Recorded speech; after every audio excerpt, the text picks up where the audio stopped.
G'day, I'm Matt. This channel is called The Right Car, and this here is the BYD Atto 3, the new version. It doesn't look all that different, but there are some exterior changes. You can get it in black now. It's got Continental tyres now as well. Hallelujah for that.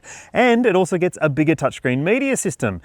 And above all that, the prices have gone down. So, is it worth considering?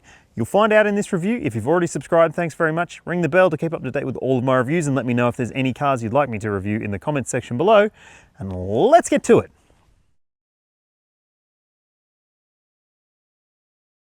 BYD is paying attention to the market and has dropped prices for the Atto 3 for this updated model.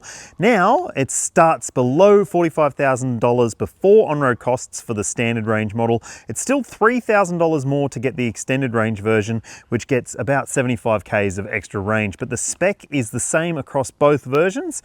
Speaking of the standard spec, let's talk about what you're getting as standard here. You're getting LED lights, there's LED daytime running lights, there's 18-inch alloy wheels now with Continental tyres, which is a big step up from the Atlas Batmans that were on it before. They were not good tyres.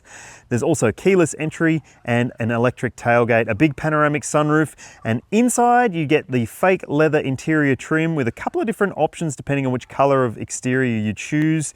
And now there's a 15.6-inch rotating touchscreen media system as well.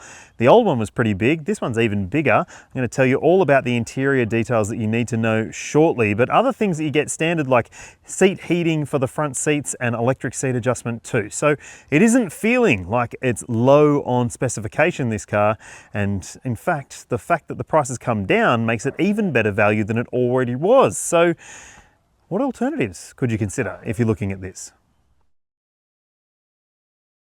When it comes to alternatives to the Atto 3, there are three that I think you should go and check out straight away if you're not sold on this for whatever reason. So first one is the MG4. It's a brilliant electric vehicle. There's an extensive range of models available, starting from 40 grand drive away for the entry-level 51 Excite, and I think that that one is probably the sweet spot in the range if you don't really need long distance driving range with your EV. It's very affordable, a little bit austere on the inside, not the most amazing experience for the interior elements of that car, but it is practical enough and it's really, really fun to drive, and at that kind of price you really can't go wrong in my opinion. And another option that I reckon you should check out is actually from BYD. It's the Dolphin. If you're just looking for a city electric vehicle, it's also just seen a price cut and some spec changes too. So it could be a really, really great alternative to this if that's what you're after. Something that has, well, a lower price point, a slightly smaller body, and slightly more urban friendly manners to it as well. But it really depends on whether either of those will fit your needs or whether you should go and have a look at the Renault Megane E-Tech. It might not fit your budget because it's a little bit more expensive, but it's actually the most livable electric car that I think I've ever driven because it just has all the stuff in the right spot. It doesn't beep and bong at you, and it just seems like a really likable, livable electric vehicle.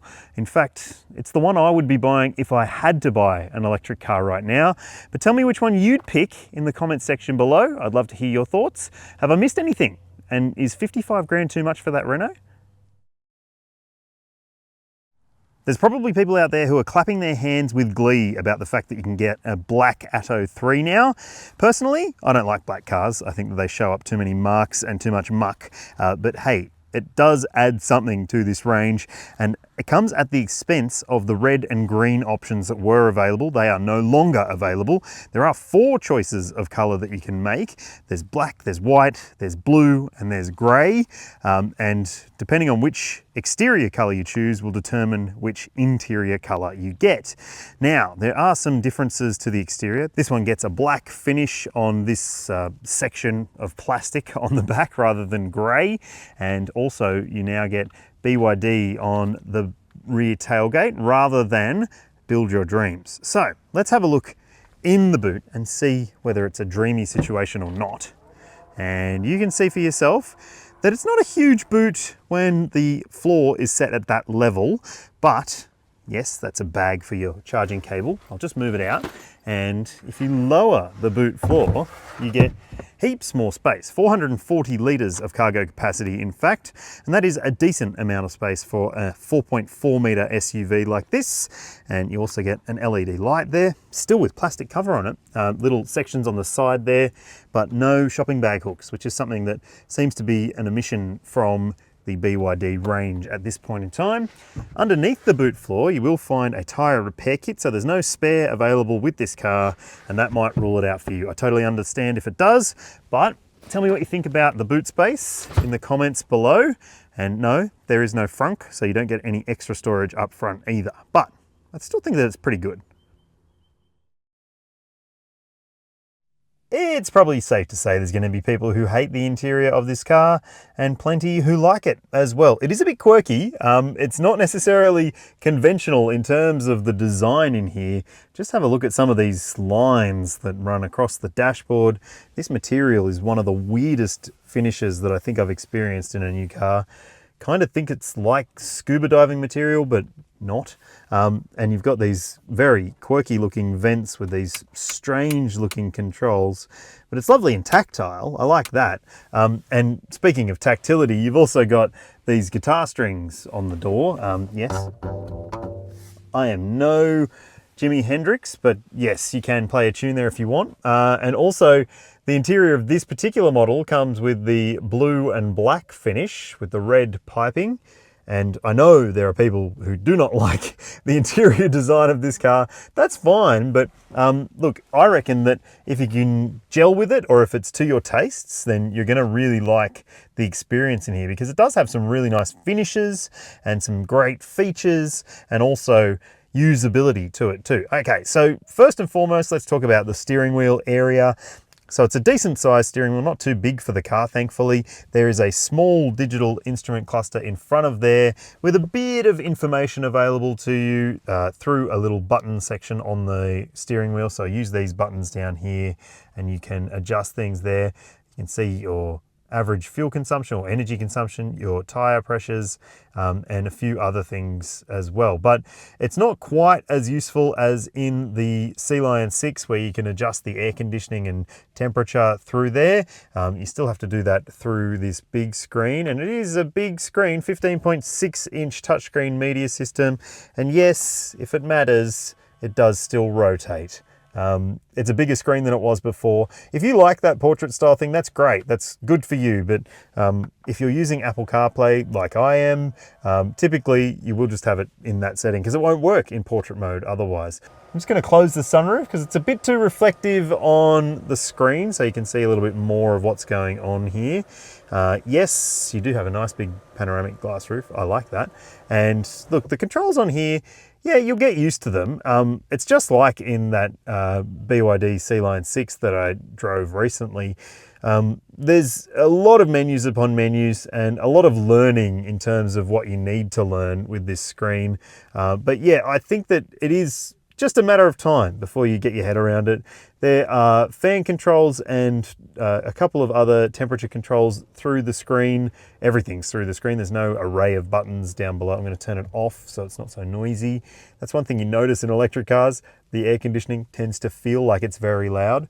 Your seat heating controls are through there as well. You've also got rear windshield and side mirror heating too.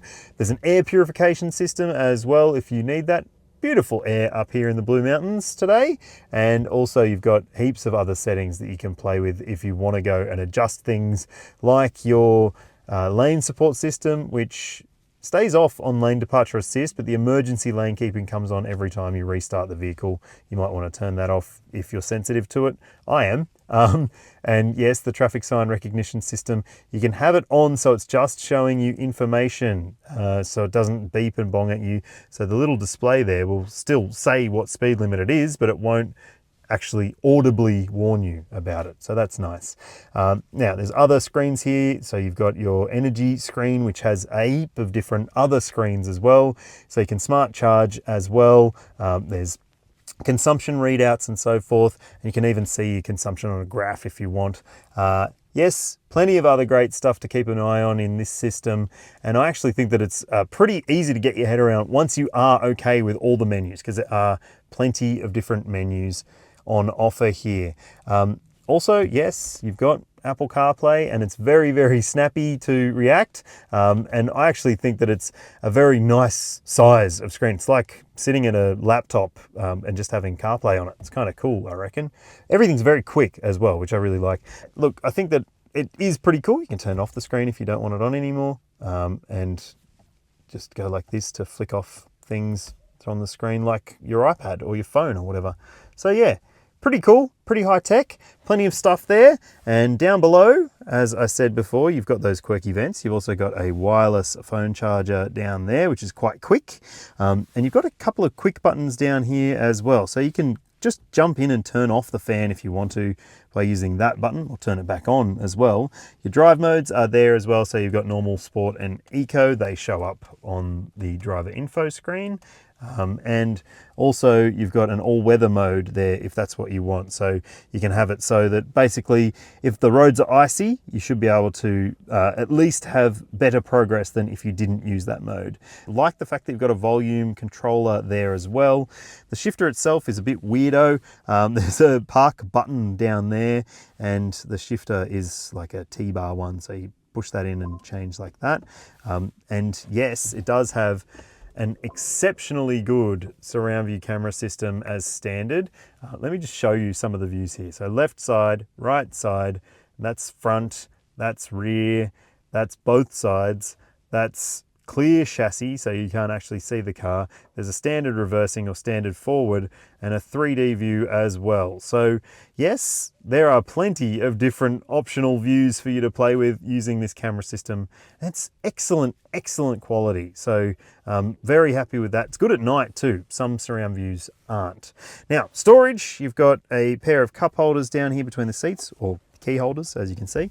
There's a covered center console bin as well, and those other bottle holder style gizmos on the doors with those guitar strings. But yes, there's also a glove box in there as well. There's no dash top storage, but it's an interesting dash top, isn't it? All right, let's check out the second row space, shall we? Oh, one other weirdo thing. That's your door handle. It doesn't look like a door handle, does it? But you pull on it to go out. Right, so I'm 6 foot tall. This seat is set for my driving position. I've got plenty of space, as you can see. Lots of knee room, lots of foot room too. Look, this is actually a pretty nice seating position for an EV with the batteries under the floor. Lots of them, you tend to have your knees up a lot higher. This is actually a pretty comfy position. And in terms of head space, yep, I can fit in here pretty comfortably. I'm sure that anyone a little bit taller will be able to as well. And you can fit 3 adults across if you really need to. You can see for yourself that there is a fair amount of space there, aided by the fact that there is no transmission tunnel intrusion, obviously, because it's a flat structure underneath. You've got ISOFIX points on the window seats and 3 top tether points as well, and a fold down armrest with cup holders. There are those same guitar style stringed pockets on the back doors, and also you get these multi-pocket back seat sections as well. So you've got a big pocket, a couple of small ones for devices or whatever. I like that. Directional air vents, yes, they're a bit weirdo as well, but you also get a couple of USB ports down there, a little storage tray as well. So yep, I reckon that it is a pretty comfortable space to sit. Very nice, very feature rich, and also it's got nice soft elbow pads on the doors as well, which is a good feature for long road trips. Yeah, I like it. It's electric, so it's got an electric motor at the front axle with a single speed transmission. It's front wheel drive only. That could rule it out for some buyers, but I still think that it has decent power and torque outputs. You'll see them on your screen now. Just a shame that there's no frunk there, because there is space to sit one over the top of the electric motor. I'm sure there's a reason for it. Probably cost cutting, or cost saving. Maybe that's the better way of putting it. And also both versions are rated up to 750 kilos of brake towing capacity. So yes, this thing can tow the little tiny caravan or camper trailer, I guess, or a box trailer if you really need to. I've seen a few of these with tow bars on the back, in fact. The Atto 3 has BYD Blade battery technology. That's LFP battery chemistry, and that's designed to withhold and withstand repeated charging to 100%, a bit better than some other battery chemistries out there. They've built a bit of a reputation around that battery tech, in fact. And when it comes to the capacities, well, there's a difference between the standard range and the extended range. You'll see the numbers on your screen now. Your charge port is on the front driver's side quarter panel, so at least it's kind of easy to access, but it might not be ideal depending on where you pull up to charge. But there's AC charging at a rate of 7 kilowatts, which is okay, but not necessarily setting any benchmarks. Should mean a charge at home overnight from a wall box. And look, there's also DC charging, as you would expect, but there is a difference between the standard range and the extended range when it comes to the DC charging rate. If that matters to you, you'll see the numbers on your screen. Tell me what you think. Is that an issue, or would you just be okay to deal with the slightly slower DC charging rate on the standard range battery pack? So, is there a big difference between this updated version of this car and the existing one? Well, yeah.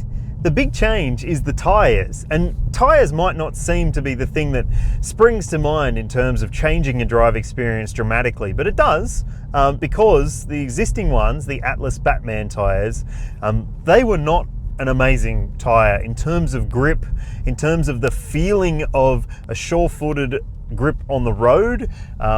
They just weren't as good as they could be. This car now has Continental tyres. Continental is a reputable brand, big history, and these are better tyres by a margin. You feel a lot more surety from the responsiveness of the drive experience because it does feel grippier. It just has a more certain feeling through the steering and also on the road surface. And while it's a dry day today, I have no doubt that it will still feel better in the wet than the existing tyres did too.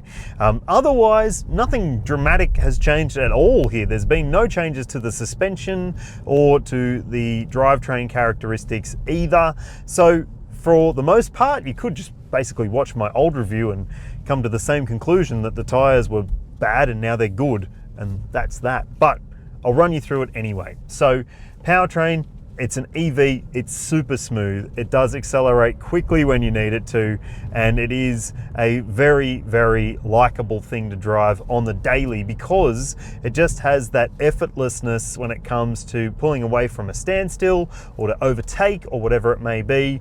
There's plenty of grunt, there's no gear changes to worry about, it's all smooth sailing, and it's very easy to live with because of that. It's also easy to park because you've got a really great view around the car because of that camera system primarily. Your over-shoulder view is maybe a little bit hampered by the pillars at the back there, but I don't think that that's a big issue because you've got blind spot monitoring and you've also got that camera system for lower speed moves as well. All right, so what about the steering? Well, yeah, it's good. It's, like I said, more predictable now than it was before because of those tyres, and it's also nicely weighted as well. So it does feel like it's doing everything that you would expect it to when you expect it to do it as well. Another thing that maybe wasn't perfect about this car last time I drove it, or in my opinion didn't feel perfect, was the ride comfort. It is just a bit lumpy and bumpy, this SUV. It doesn't have huge ground clearance or anything like that. So you can feel that it does move with the road a little bit, and part of that is to do with the fact that it's got a big battery pack underneath and lots of extra structural bracing to make it feel tight and remain tight over bumps. And yes, you can feel that as a result in the cabin a little bit. It's not too bad though. There is regen braking, but there is no single pedal driving mode for this car. So that might be a bit of an issue for those who really like the feeling of just driving with the accelerator. And it also gives you the idea that maybe it isn't being as efficient as it could be. But even so, there still is a regen braking system to recuperate as much potentially lost energy as possible, but it's just maybe not as much as some other EVs. Now, you can also put it into sport mode if you want, and that will liven up the acceleration. So, yeah, It's fast, it's an EV, of course it's fast, but it's not like Tesla Model Y performance fast or Model 3 performance fast. It is just really, really quick in sport mode, but just keep in mind, if you leave it in sport mode and you do that a lot, you're gonna get through your battery a lot quicker. It's just like petrol. If you drive it hard, you'll use more juice. Now, that's actually a pretty good segue to talk about efficiency with this SUV.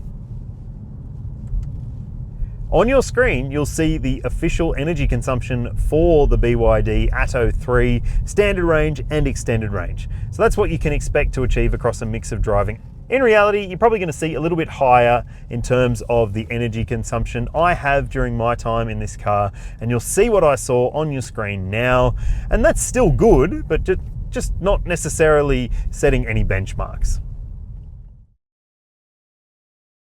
The BYD Atto 3 achieved the maximum 5-star ANCAP safety rating in 2022, and it does have extensive safety equipment fitted to this model range, including autonomous emergency braking with pedestrian and cyclist detection. There's also adaptive cruise control, there's lane keeping assistance and emergency lane keeping, which is a little bit pushy. I still turn that one off every time I drive the car. There's also a speed sign recognition system, which thankfully doesn't beep and bong at you all the time. You can have it so it's just on an information setting rather than a beep and bong warning setting, so that's good. There's also a blind spot monitoring system and rear cross traffic alert, and that rear cross traffic alert system also features braking, so it will stop for pedestrians or oncoming traffic if it thinks that you're not going to. There's front and rear parking sensors, as well as a surround view camera as standard, and you get 7 airbags fitted to this car. There's dual front, front side, front center, and full length curtain coverage. This car is small, but it packs a lot of safety tech in. BYD offers a 6-year, 150,000 kilometre warranty in Australia for the car itself, or some elements of the car. You need to read the fine print to see what the warranty inclusions and exclusions are, because there are some that maybe are a bit peculiar. Also, there's an 8-year, 160,000 K warranty for the battery pack itself, which is actually pretty good and on par with some of the other EVs out there. Now, when it comes to servicing, there is a bunch of different service locations around Australia. If you want to find your nearest one, make sure you go to the BYD site and you'll be able to check it out there. A lot of them are My Car service centres, so they're the ones that used to be Kmart Tyre and Auto, and they can take care of it for you to the standards that are set by BYD Australia, or the importers of BYD. And look, the service intervals, you've got one at 5,000 Ks or 3 months. That's an initial free checkup just to see how things are going. And then it's every 12 months and 20,000 kilometres per service, which is pretty good, I reckon, if you are okay with leaving your car that long between maintenance checks. And also there's a cap price servicing plan for that first 8 years and 160,000 Ks, the average cost of which is on your screen now. And I think that is a pretty decent ownership prospect in terms of the ownership cost. And also roadside assist, you'll see the details on your screen now. So I reckon this actually stacks up pretty well for a budget electric vehicle in terms of the ownership aspect. But hey, resale values is another thing you might want to pay attention to, because it's a bit of a crystal ball when it comes to EVs these days. This car stands out as a really good option for someone who's looking for their first electric vehicle. It's easy to live with, it now gets better tyres so it feels safer on the road, and also it's got a decent amount of spec for the money. In fact, a decent amount is understating it. This car is loaded for the money, and I think it stands out really well for someone who is looking to get into their first EV. But tell me what you think in the comments section below. Do you own an Atto 3? What's your ownership experience been like? I'd love to hear from you, and if you haven't already, please ring the bell to keep up to date with all of my reviews and hit subscribe. And also, let me know if there's any other cars you'd like me to review in the comments section below. My name's Matt, this channel's called The Right Car. You're the best. See you later.